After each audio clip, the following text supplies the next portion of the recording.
ओम नमः शिवाय। आज हम शिव साधना करेंगे। क्या आप शिव को प्राप्त करना चाहते हैं? क्या आप शिव कथा सुनना चाहते हैं? शिव कथा सुनने के लिए आज हम इस प्रोग्राम का आयोजन कर रहे हैं। शिव महापुराण की कथा के द्वारा आज हम आपके कुंडलिनी को जागृत करेंगे, मेंटल बॉडी में दुख को गायब करेंगे और फिजिकल बॉडी में बीमारी को गायब करेंगे और कॉजल बॉडी में पाप को ख़त्म करेंगे। क्या आप शिव कथा सुनना चाहते हैं? हाँ, अगर आप चाहते हैं तो आप इस कथा से जुड़ सकते हैं। ओम नमः शिवाय, हर हर महादेव। तो आज हम शिव महापुराण की कथा में प्रवेश करते हैं। शिव महापुराण का जो पहला श्लोक है, धर्म क्षेत्रे महाक्षेत्रे गंगा कालिंदी संगमे त्यागे परमे पुण्य ब्रह्म लोकस वर्तमनि। तो आज हम शिव महापुराण के महात्म की चर्चा सुनते हैं, जहाँ पे चंचुला शिव महापुराण की कथा सुनती है और उसको शिव लोक का प्राप्ति होता है। जहाँ शिव महापुराण की कथा में देवराज गलती से शिव महापुराण की कथा सुनता है और उसको शिव लोक का प्राप्ति होता है। जहाँ बिंदुक प्रेत योनि में परे परे शिव महापुराण की कथा तुमरुका द्वारा सुनता है और उसको शिव लोक का प्राप्ति होता है। तो आज हम शिव महापुराण की कथा में आगे चलते हैं, जहाँ पे शिव नाम की महिमा के बारे में बताया है। जो शिव नाम का जप करता है उसके सारे पाप भस्म हो जाते हैं।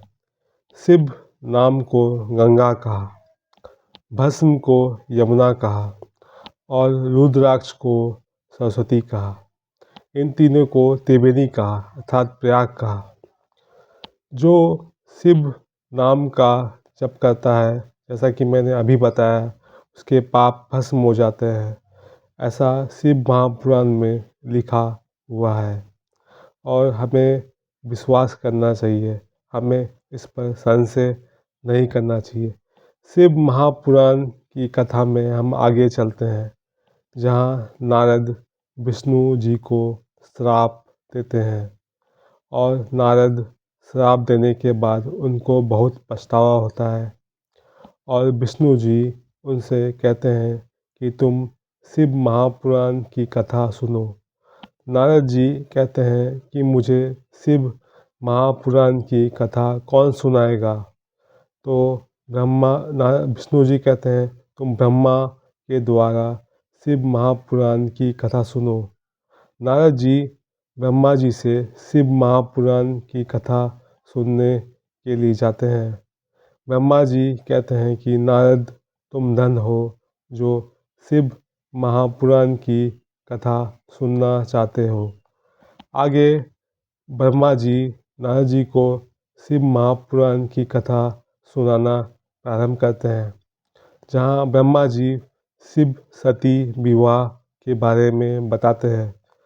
शिव और सती का विवाह कैसे हुआ?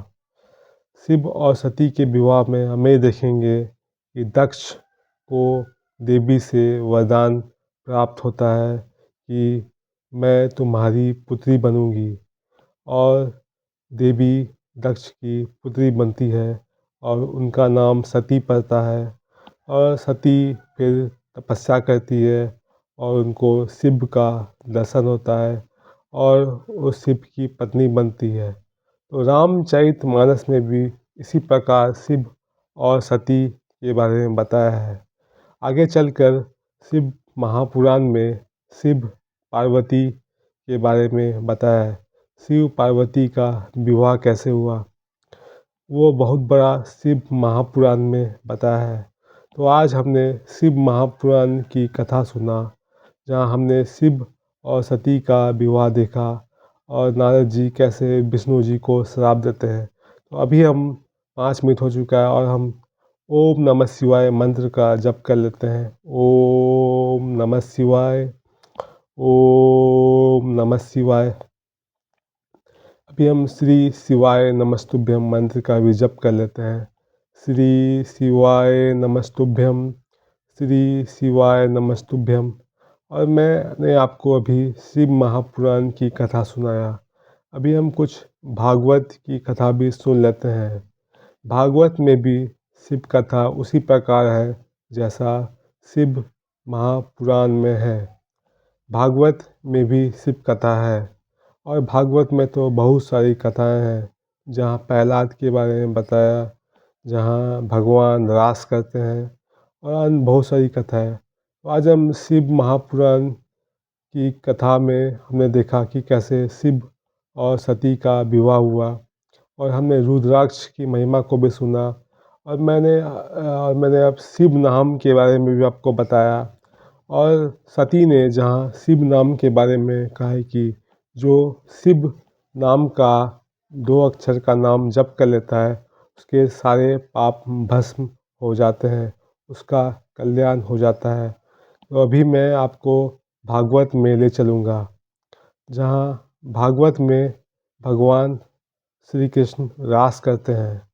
रास का जो पहला श्लोक है वो है, भगवान अपिता रात्रि शरदोत्फुल्ल मल्लिका विक्षरन्तु मनुष्यचक्रे योग माया उपासिता।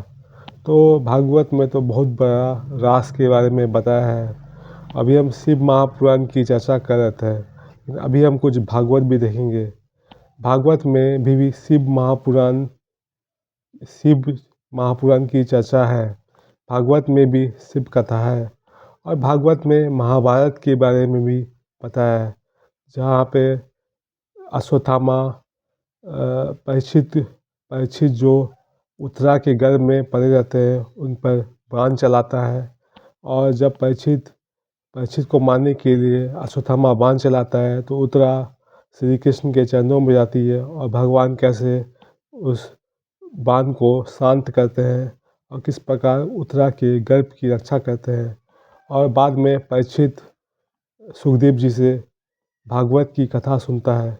तो भागवत में तो बहुत कुछ है। अभी हम रामचरितमानस में चलते हैं। रामचरितमानस में बहुत बड़ा शिव कथा है। एक बार त्रेता जुग माही शंभु गए कुंभज ऋषि पाई। और जहाँ पे सती भगवान राम पे संदेह करती है तो भगवान शिव सती का त्याग करते हैं। और आगे रामचरितमानस में चलते हैं। जब सती का शिव त्याग करते हैं तो सती अपने पिता के घर जाती है और वहाँ पे वो शिव अपमान को सहन नहीं कर पाती है। जब सती शिव अपमान को सहन नहीं कर पाती है तो सती को बहुत बुरा लगता है और सती निर्णय लेती है कि मैं इस शरीर का त्याग करूँगी। और सती अपने शरीर का त्याग करती है और वो सती अपने शरीर को योगाग्नि में भस्म कर देती है। तो वहाँ पर हाहाकार मच जाता है और सती का दूसरा जन्म पार्वती के रूप में होता है। ऐसा शिव कथा रामचरितमानस में है। और आगे रामचरितमानस में पार्वती के बारे में बताया है, जहाँ पार्वती का जन्म होता है हिमालय के घर। फिर हिमालय के घर नारद जी आते हैं और नारद जी पार्वती का दर्शन करते हैं और कहते हैं कि तुम शिव को प्राप्त करो, तुम शिव साधना करो। और पार्वती कैसे शिव साधना करती है और शिव जी का दर्शन होता है और शिव और पार्वती का विवाह होता है। इस प्रकार मैंने आपको रामचरितमानस के अनुसार भी शिव कथा बताया और मैंने आपको भागवत बताया। और मैं आपको स्कंद पुराण में भी ले चलूँगा। स्कंद पुराण में भी शिव जी के बारे में बहुत कुछ बताया है। स्कंद पुराण में महेश्वर खंड में, काशी खंड में और प्रभास खंड में बहुत बहुत कुछ भगवान शिव के बारे में बताया है। काशी खंड में 100 अध्यायों में काशी की महिमा को बताया है। महेश्वर खंड में भी बहुत बड़ा शिव जी के बारे में बताया है। और प्रभास खंड में भी बहुत कुछ भगवान शिव के बारे में बताया है, जहाँ सोमनाथ ज्योतिर्लिंग का वर्णन है। और शिव महापुराण में 12 ज्योतिर्लिंग का वर्णन है, जहाँ सोमनाथ, विश्वनाथ, बैद्यनाथ, महाकालेश्वर, मल्लिकार्जुन अन्य ज्योतिर्लिंग के बारे में बताया। तो अभी 10 मिनट हो चुका है और मैं आपसे यही कहूँगा कि अगर आपको ये वीडियो अच्छा लगा तो आप इसे लाइक कीजिएगा और कमेंट में बताइएगा कि आप क्या सुनना चाहते हैं, और मेरे चैनल को सब्सक्राइब कीजिएगा। जब आप कमेंट में बताएंगे कि आप क्या सुनना चाहते हैं तो मैं वही कथा को आपके बीच लाऊंगा। तो कमेंट ज़रूर कीजिएगा, मैं आपके कमेंट का इंतज़ार करूंगा। तो अभी मैं आपसे अलविदा लेता हूं और मैं आपसे नेक्स्ट वीडियो में नए शिव कथा के साथ मिलूँगा। तो आज के लिए इतना ही। हर हर महादेव, हर हर महादेव, हर हर महादेव। ओम नमः शिवाय।